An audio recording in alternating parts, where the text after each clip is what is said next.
In this video, we're going to be looking at how a basis for Rm forms what can be thought of as a coordinate system for Rm. Rather than continuing to write a list of vectors, we're going to start denoting a basis by a single symbol. So for example, we might use the sort of script uppercase B to represent the basis v1, v2 through vm. So suppose B is this basis, B1 through Vm, a basis for Rm. Since the vectors span Rm, every vector x in Rm can be written as a linear combination of these basis vectors.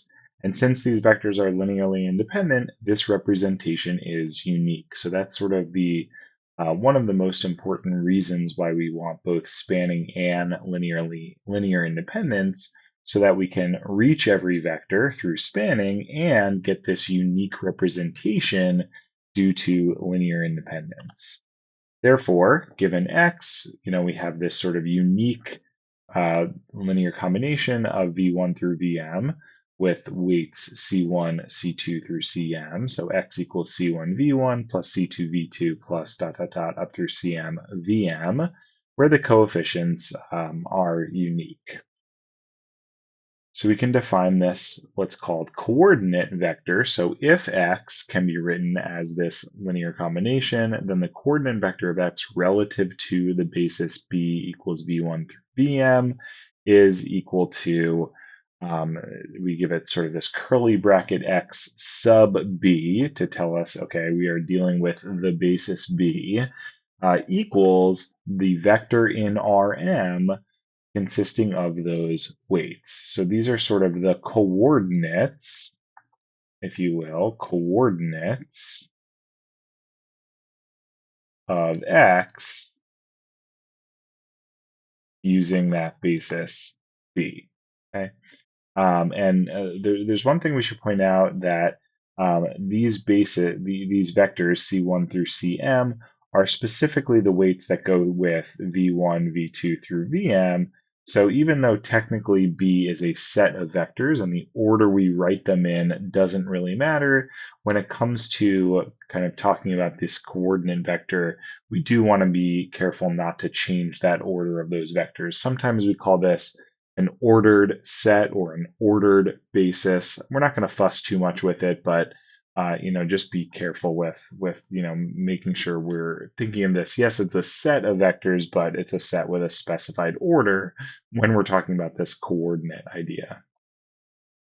So let's take a look at an example. If B is the basis for R2, 1, 2, 3, 1, and maybe I'll pause here, give you a second, or you can pause the video and take a second, convince yourself B is indeed a basis for R2. It certainly has the right number of vectors. It needs 2 of them, but just, make sure you're comfortable with that idea. This is a basis for R2. Let's find the vector whose coordinate vector is given by 2, negative 1.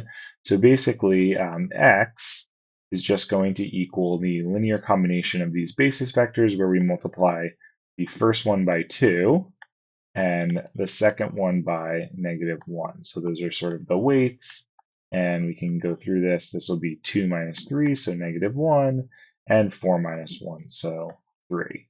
So the vector x in question with coordinate vector 2, negative 1 relative to this basis is the vector negative 1, 3.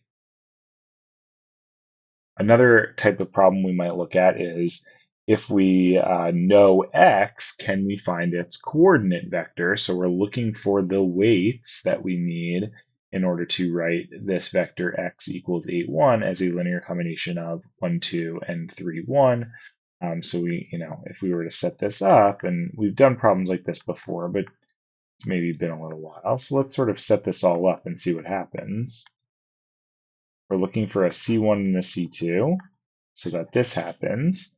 If we put this left-hand side together, this would be C1 plus 3C2 and 2C1 plus C2 equals 8, 1. And so this implies that C1 plus 3C2 equals 8, and 2C1 plus C2 equals 1, we've got a system of equations and our variables here are C1 and C2, we would solve this by row reducing the matrix 1, 3, 2, 1, augmented with the vector 8, 1. Okay, so again, we've solved problems like this before, but just thought it would be good to remind you what that looks like. And so if we row reduce this, we know that the left-hand side would row reduce to the identity since we are starting with a basis, but this was a good check on that anyway. And that last column would be negative 1, 3. And so the coefficient, or excuse me, the coordinates for this vector x relative to this basis is negative 1, 3. And you could always go back and just double check that negative 1 times this first vector, maybe we call it v1, plus 3 times this second vector, maybe we'll call that v2. So negative 1 times v1 plus 3 times v2 hopefully equals x. I've been sort of using this terminology, coordinate vector. So suppose we have a basis B for Rm. Let's put those basis vectors into a matrix as its columns. We might label that as P sub B, so the matrix P sub B, where the subscript B here tells us, we're dealing with this basis. So if B is a basis and P sub B is the matrix whose columns are the basis vectors, then P sub B times X sub B equals X. And so, you can hopefully pretty quickly see why that's the case if we just sort of consider this example. If we take 1, 2, 3, 1, that's that matrix, that would be this P sub B matrix, and we multiplied it by, in this case, negative 1, 3, that's really just telling us, okay, take a linear combination of the vectors whose column, the columns of A with weights negative 1 and 3. So this is just telling us take negative 1 times 1, 2, plus 3 times 3, 1, okay? And, we would get, in this case, 8, 1, which is hopefully not too surprising. That is where this vector negative 1, 3 came from in the first place. So we're not really doing anything special with this proposition here. We're mostly just putting together a whole bunch of notation and some terminology that we've been building up. But this is essentially just returning us to our original definition of matrix vector multiplication. And one thing we could do here is rearrange this. If we multiply by the inverse of PB on the left, then we could rearrange this and find that coordinate vector by taking PB inverse and multiplying it by x. There is an assumption here that PB is invertible, but if we are starting with a basis, right, then we know that the matrix whose columns are formed from the vectors in that basis is row equivalent to the identity, and therefore that matrix would be invertible. So PB is definitely invertible in this case. And so if we rearrange those terms, then if we know PB inverse, we can find the coordinate vectors for any vector x. This is, again, sort of just rephrasing or maybe reframing the concept of solving a matrix equation with with an inverse. And here it's specifically the matrix equation PBXB equals X. But it's all kind of the same idea, but just with some new terminology and some new notation. Okay. One more thing we can look at here is the concept of changing coordinate systems. So maybe you have two different bases, let's say B and C are both bases for Rm. We could form these matrices P sub B and P sub C. And if we multiplied, I think this should be curly brackets here.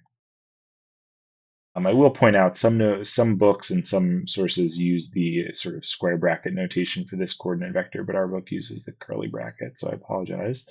We multiplied each of these PB times XB, we'd get X, but also PC times XC, we'd get X. So therefore, PBXB is equal to PCXC, and we could multiply on the left by PB inverse in both these cases and get that XB is equal to PB inverse PC times XC. So, this is basically a way to take our coordinates